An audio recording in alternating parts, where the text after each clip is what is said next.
नमस्कार, रिपब्लिक भारत देख रहे हैं आप। मेरा नाम है महिमा, हमारे साथ आचार्य राज मिश्रा जी भी है। सबसे पहले आपका बहुत बहुत स्वागत। धन्यवाद महिमा जी। देखिए, दीपावली का त्योहार आपने बड़ी ही धूमधाम से मनाया होगा और उसके बाद पूरे उत्तर भारत में छठ महापर्व बड़े ही धूमधाम से मनाया जाता है। कहा यह जाता है कि अगर कोई भी व्यक्ति नौकरी कहीं पर कर रहा है, जैसे कि बिहार का रहने वाला है लेकिन नौकरी मुंबई में कर रहा है, दिल्ली में कर रहा है, कहीं पर भी कर रहा है, वो इस महापर्व को मनाने के लिए छुट्टी जरूर लेता है और घर पर जरूर जाता है। तो आज इस छठ के महापर्व को लेकर के आचार्य राज मिश्रा जी से हम बात करने वाले हैं और हम आपसे सबसे पहले जानने वाले हैं कि आखिरकार छठ को महापर्व क्यों कहा जाता है और इतना ज्यादा महत्व क्यों है। देखिए, सबसे पहले तो मैं एक बात बता दूं, कार्तिक का महीना ही बड़ा महत्वपूर्ण है। आप सोचिए, उत्तर प्रदेश अयोध्या के अंदर भगवान राम का जन्म हुआ और उत्तर प्रदेश का जो सबसे, खैर पूरे भारत का, पूरे विश्व का सबसे महत्वपूर्ण त्योहार है दीपावली, है ना। उसके बाद आप सोचिए कि बिहार का सबसे महत्वपूर्ण, और अगर आज की बात की जाए और सत्य भी है कि पूरे अगर विश्व में कोई मनाया जाने वाला सबसे सुंदर और मैं पवित्रतम और कठिनतम त्योहारों में से एक कहूंगा और मनोकामना को पूर्ण करने वाले त्योहारों में से एक कहूंगा, अगर कोई पर्व है तो वो छठ पर्व है। और छठ का व्रत, छठ को महापर्व क्यों कहा जाता है? एक्चुअल में हम इस संसार में चाहते क्या हैं? शायद अगर हम स्पिरिचुअलिज्म की तरफ देखें, भक्ति की तरफ देखें, परमात्मा की तरफ देखें, तो अपने आप को कम बढ़ाना चाहते हैं। हम जनरली परमात्मा की तरफ भी क्यों बढ़ते हैं कि हमें इस जो संसार का सुख है, जो प्रसिद्धि है, वो जीवन के अंतर्गत प्राप्त हो जाए। और छठ पर्व ही एक इस प्रकार का पर्व है जिसको श्रद्धा पूर्वक और विधि के साथ करने से आप जो भी कामना करते हैं, करती हैं, वो आपको निश्चित रूप से प्राप्त होता है। छठ पर्व को महापर्व क्यों कहा जाता है? सूर्य की बहन है छठी मैया, बिल्कुल। और सूर्य भी जब सूर्य कांतिहीन हो गए, जब सूर्य का भी प्रभाव कम हो गया और उन्होंने जाकर के ब्रह्मा जी से प्रार्थना किया कि मेरी कांति कम हो रही है, मेरा प्रभाव कम हो रहा है, मुझे क्या करना चाहिए? तो उन्होंने कहा कि आपको छठ का व्रत करना चाहिए, इस व्रत का ढंग से पालन करना चाहिए। तो ऐसा कहीं कहीं वर्णन मिलता है कि भगवान सूर्य ने भी छठी मैया की पूजा किया है। कर्ण ने, सूर्यपुत्र कर्ण ने अपने कवच कुंडल को प्राप्त करने के लिए और अपने तेज को बढ़ाने के लिए छठी मैया का व्रत किया है। कहीं पर तो ऐसा भी वर्णन मिलता है कि भगवान राम आदिशक्ति माता जानकी ने व्रत किया है इसको। तो जिस व्रत को वास्तविकता में देवता करते हो तो वो महापर्व या महात्योहार तो हो ही सकता है, उससे बेहतरीन और कुछ कहा। और ऐसा भी कहा जाता है कि जो भी छठ पर्व करता है, सच्चे मन से करता है, तो उनके घर में सुख, समृद्धि, धन, किसी भी चीज की कमी सब कुछ प्राप्त होता है। इसमें कोई दो राय नहीं है कि अगर आप छठ पर्व श्रद्धा पूर्वक करते हैं। खैर, व्रत बहुत डिफिकल्ट है, 36 घंटे तक। यस, इस व्रत को भाई नहाए खाए से शुरू होता है। चतुर्थी तिथि से व्रत स्टार्ट होता, जहां से नहाए खाए शुरू होता है।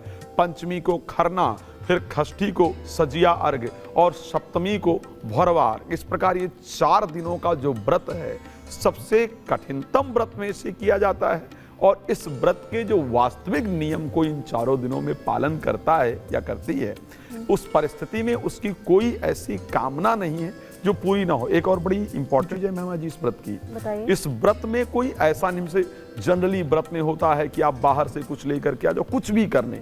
ये व्रत एक तो प्राकृतिक चीजों का ही उपयोग करने का व्रत है और ये व्रत वास्तविकता में प्रकृति को शुद्ध करने का व्रत है।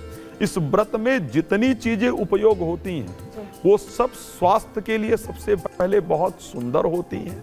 और इस व्रत में पूजन में भी जितनी चीजें प्रयोग होती हैं वो सब जो उस समय पर उत्पन्न हो रहा हो वही ली जाती हैं और प्रकृति की शुद्धता के लिए प्रयोग की जाती है। फॉर एग्जाम्पल नींबू देखिए तो विटामिन सी उसमें होता है, ऐसे बहुत सारी चीजों। हाँ, गन्ना लिया जाता है, नींबू लिया जाता है, लौकी लिया जाता है, शकरकंदी लिया जाता है, ये मूली लिया जाता है, इस प्रकार की हल्दी ली जाती है, अदरक ली जाती है।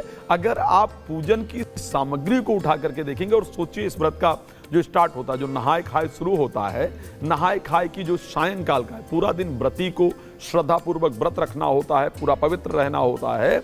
और नहाए खाए के दिन यानी चतुर्थी तिथि को सायंकाल में कद्दू और उसके साथ चने की दाल या घिया चने की दाल, इन दोनों चीजों के साथ जो है चावल इत्यादि ग्रहण करना होता है, ये भोजन करना होता है। कितना ताकि अपने शरीर को पहले दिन कितना शुद्ध किया जाता है, ऐसे भोजन को किया जाता है, हल्का भोजन, जिससे आपका शरीर पूरी तरह शुद्ध हो और व्रत करने के लिए तैयार हो।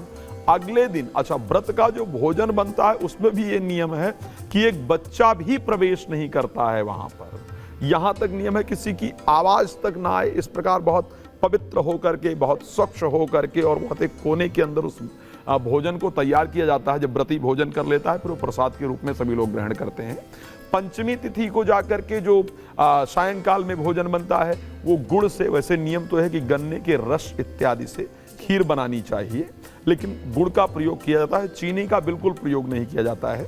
और सायंकाल के अंतर्गत सुंदर भोग बनाया जाता है। गुड़ से बाकायदा चावल का और गुड़ का एक सुंदर खीर बनाई जाती है और उसको बना करके व्रती उसको पाते हैं, ग्रहण करते हैं और फिर उसका प्रसाद दिया जाता है।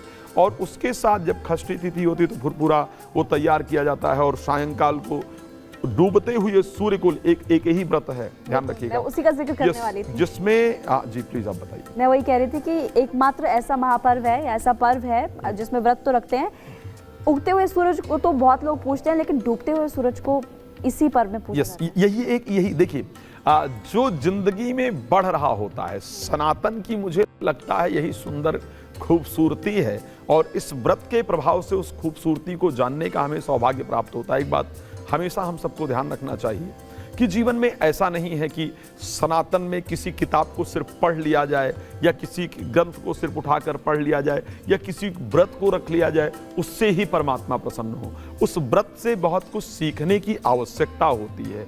सनातन ही एक प्रकार का ऐसा धर्म है जहां पर कि अस्त होते हुए, और षष्ठी का वो व्रत है जहां पर अस्त होते हुए सूर्य की भी हम पूजा करते हैं और उदय होते हुए सूर्य की भी हम पूजा करते हैं। तो ये जो दो नियम है हमारे यहाँ, एक बात पता है महिमा जी आपको, बूढ़े लोगों को क्या कहा जाता है? जनरली आप इंग्लिश में बूढ़े आदमी को क्या कहते हैं?